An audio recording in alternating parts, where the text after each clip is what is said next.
নমস্কাৰ, মই আচলতে অপূৰ্ব জনদত্ত আপোনাক সকলোকে ডেষ্টিনি জাৰ্নিলৈ স্বাগতম জনাইছোঁ। আৰু আজি আপোনালোকৰ সন্মুখত আলোচনা কৰিম 2024 বছৰৰ অন্তিমটো মাহ ডিচেম্বৰ মাহৰ মকৰ ৰাশি, কুম্ভ ৰাশি আৰু মীন ৰাশিৰ জাতক জাতিকাসকলৰ কেনে যাব তাকে জনাম। গতিকে আপোনালোক ভিডিঅ'টো শেষলৈকে চাব আৰু নিশ্চয় কিছু ধাৰণা কৰিব পাৰিব আপোনাৰ মাহটো কেনে যাব। আৰু আপোনালোকে যে এতিয়াও আমাৰ চেনেলটো ছাবস্ক্ৰাইব কৰা নাই, ছাবস্ক্ৰাইব কৰি ৰাখিব আৰু কাষত থকা বেল আইকনটো প্ৰেছ কৰি ৰাখিব, যাতে অনাগত দিনত আমাৰ এষ্ট্ৰলজি ভিডিঅ'বোৰ আপুনি সহজ পায়। প্ৰথমে জানিব বিচাৰিছোঁ মকৰ ৰাশিৰ বিষয়। যদি আপুনি মকৰ ৰাশি হয় তেনেহ'লে আৰ্থিক দৃষ্টিৰ যদি কথা কওঁ তেনেহ'লে বৰ এটা পজিটিভ নাথাকে, অলপ কষ্ট হ'ব, পাবলগীয়া পইচাও ঘূৰাই পোৱাৰ সম্ভাৱনা খুব কমিব। অৰ্থাৎ আপুনি ধাৰ ঋণ এইবিলাকৰ খুব বেছি যিমান পাৰে আঁতৰি চলিবলৈ যত্ন কৰিব বা আপুনি দিবলৈ যত্ন নকৰিব কাকো। চাকৰি যিসকলে কৰি আছে তেওঁলোকৰ ক্ষেত্ৰত কিছু সমস্যা আহিব, ওপৰ মহলৰ লগত তেওঁলোকৰ মতবিদ হোৱাৰ যোগ থাকে, গতিকে চাকৰিৰ ক্ষেত্ৰতো বৰ এটা পজিটিভ নাথাকে। ব্যৱসায়ৰ ক্ষেত্ৰতো একেই হ'ব, ব্যৱসায়ৰ ক্ষেত্ৰত তেওঁলোকৰ গ্ৰথটো ক'ৰবাত ৰৈ যোৱা দেখা গৈছে, গতিকে তেওঁলোকৰ কষ্ট বেছি হ'ব। আৰু যিসকলৰ নতুন উৎস বিচাৰি কাম বিচাৰি আছে তেওঁলোকৰ ক্ষেত্ৰত কিছু সমস্যাত পৰিব। ইয়াৰ পিছত যদি তেওঁলোকৰ প্ৰেম বিবাহ বা সংসাৰৰ কথা যদি কওঁ তেনেহ'লে প্ৰেমিক প্ৰেমিকাসকলৰ মাজত বৰ এটা পজিটিভ নাথাকিব, বা পতি পত্নীৰ মাজতে হওক তেওঁলোকৰ সমস্যা ওলাব। ঘৰুৱা সংসাৰ বা পৰিয়ালৰ ক্ষেত্ৰতো মতবিৰোধ হোৱাৰ যোগ থাকে। মাটি বাৰী প্ৰপাৰ্টিলৈ তেওঁলোকে কাজিয়া পেচাল নকৰিলে ভাল আছে, বা এনেবোৰ ক্ষেত্ৰত তেওঁলোকৰ কাজিয়া পেচাল হোৱাৰ যোগ থাকে। গতিকে সেই কথাখিনি এৰি চলিব পাৰিলে মকৰ ৰাশিৰ ব্যক্তিসকলৰ তেওঁলোকৰ কাৰণে ভাল হ'ব, অৰ্থাৎ শুভ হ'ব। ইয়াৰ ভিতৰত যদি মই তেওঁলোকৰ স্বাস্থ্যৰ কথাটো কওঁ তেনেহ'লে স্বাস্থ্য তেওঁলোকৰ উন্নত হ'ব। পূৰ্বতকৈ তেওঁলোকৰ স্বাস্থ্য অৰ্থাৎ যোৱা মাহৰ বা যোৱা সময়খিনিত বিগত সময়খিনিত যিসকলৰ স্বাস্থ্য অশুভ আছিল তেওঁলোকৰ স্বাস্থ্য উন্নত হোৱাৰ যোগ থাকে। আৰু পিতৃ মাতৃৰ স্বাস্থ্যও উন্নত হ'ব, গতিকে চিন্তা কৰিবলগীয়া কথা নাথাকে, স্বাস্থ্য তেওঁলোকৰ লাহে লাহে উন্নত হ'ব।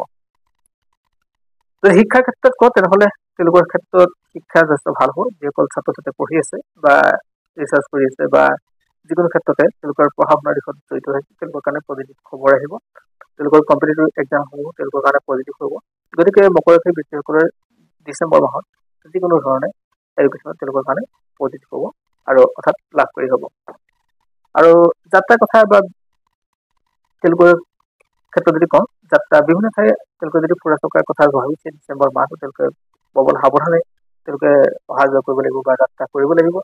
বৰ এটা পজিটিভ নাথাকে, তেওঁলোকৰ কষ্ট বেছি হ'ব। আৰু বিশেষকৈ তেওঁলোকৰ যাত্ৰা পথত ঘৰুৱা ব্যক্তি বা তেনেকুৱা খুব বেছি আপোনজন ব্যক্তিৰ লগত যাত্ৰা কৰিব গ'লো, অন্যথা কোনো অচিনাকি মানুহৰ লগত তেওঁলোকৰ যাত্ৰা নকৰিলে ভাল হ'ব। যাত্ৰাৰ ক্ষেত্ৰতো বৰ এটা পজিটিভ দেখা নাই। ইয়াৰ পিছত যদি আপোনালোকৰ কওঁ কুম্ভ ৰাশি, যদি আপোনাৰ কুম্ভ ৰাশি হয় তেনেহ'লে আৰ্থিক দিশৰ কথাটো ঘপককৈ আপোনালোকৰ ক'ৰবাৰ পৰা পইচা পোৱাৰ যোগ থাকে, বা আৰ্থিক স্থিতি আপোনালোকৰ হঠাৎ বৃদ্ধি হোৱাৰ যোগ থাকে। গতিকে আৰ্থিক স্থিতিক লৈ কিছু টনা আজোৰা হ'ব পাৰে প্ৰথম আৰম্ভণিখিনি মাহটোত, আৰু পিছৰখিনি কিন্তু সুস্থিৰ হৈ পৰিব। গতিকে আৰ্থিক দিশৰ ক্ষেত্ৰত তেওঁলোকৰ ঠিকে থাকে চলিব পিছৰ সময়খিনি। আৰু সমান্তৰালকৈ তেওঁলোকৰ যিসকলে চাকৰি কৰি আছে চাকৰিটো তেওঁলোকৰ প্ৰগ্ৰেছ হোৱাৰ যোগ থাকে। তেওঁলোকৰ চাকৰিৰ পৰা তেওঁলোকে মান সন্মান সুখ্যাতি লাভ কৰিব। আৰু ব্যৱসায়ৰ ক্ষেত্ৰত যিসকলে কৰি আছে তেওঁলোকৰ ক্ষেত্ৰত কিছু গ্ৰথ কমিব, কষ্ট তেওঁলোকৰ কিন্তু বাঢ়িব। যদি প্ৰেম বিবাহ এইবিলাকৰ কথা যদি কওঁ তেনেহ'লে যিসকলে প্ৰেম বিবাহ বা বিবাহ বিচাৰি আছে তেওঁলোকৰ কাৰণে প্ৰবল যোগ সৃষ্টি হৈছে। আৰু সমান্তৰালকৈ পতি পত্নীৰ মাজৰ আন্তৰিকতা বৃদ্ধি পাব, স্বাস্থ্যৰ ক্ষেত্ৰতো উন্নত হ'ব তেওঁলোকৰ ক্ষেত্ৰত। আৰু তেওঁলোকৰ আৰু এটা কথা, ঘৰুৱা যি সমস্যা আছিল সেই সমস্যাবিলাক কিন্তু দূৰ হ'ব। গতিকে ডিচেম্বৰ মাহত কুম্ভ ৰাশিৰ ব্যক্তিসকলৰ ক্ষেত্ৰত সংসাৰ অৰ্থাৎ বিবাহ এইবিলাকৰ ক্ষেত্ৰত পজিটিভ থাকিব।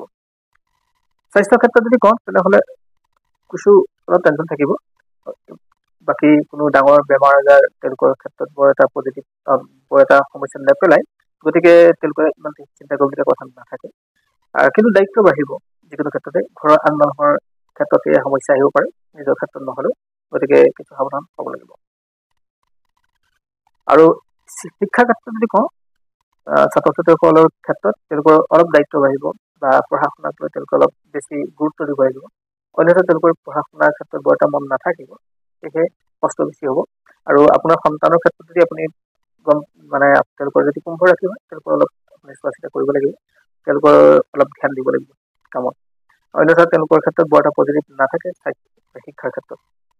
আৰু ইয়াৰ পিছত যদি যাত্ৰা পথৰ কথা কওঁ তেনেহ'লে কুম্ভ ৰাশিৰ ব্যক্তিসকলে ডিচেম্বৰ মাহত বিভিন্ন ঠাইত যাত্ৰা কৰিব পৰাকৈ যথেষ্ট শুভ হৈ আছে, গতিকে পজিটিভ হৈ আছে। আৰু এইখিনি সময়ত তেওঁলোকৰ কাৰণে যাত্ৰা পথ সবল হ'ব আৰু ভাল হ'ব, গতিকে তেওঁলোকৰ কাৰণে চিন্তা কৰিবলগীয়া কথা নাথাকে।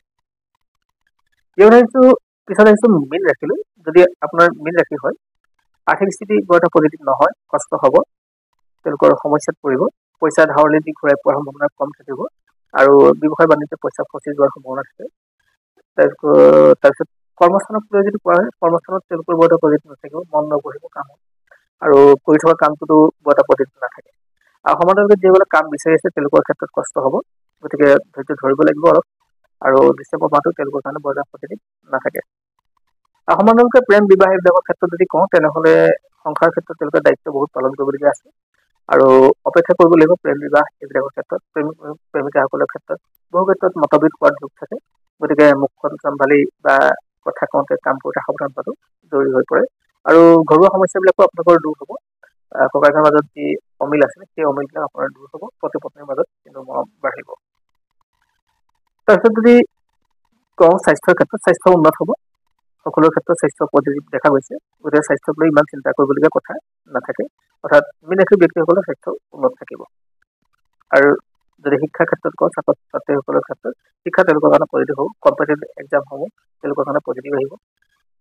শিক্ষাৰ আগতে যিসকলৰ সমস্যা আছিল সেই সমস্যাবিলাক দূৰ হ'ব, গতিকে সেইখিনি সময় তেওঁলোকৰ কাৰণে পজিটিভ বুলি ক'ব পাৰি। আৰু যাত্ৰাৰ পথৰ ক্ষেত্ৰত তেওঁলোকৰ কাৰণে শুভ হ'ব, যিকোনো স্থানলৈ যাত্ৰা কৰিব পাৰিব আৰু শুভ হ'ব।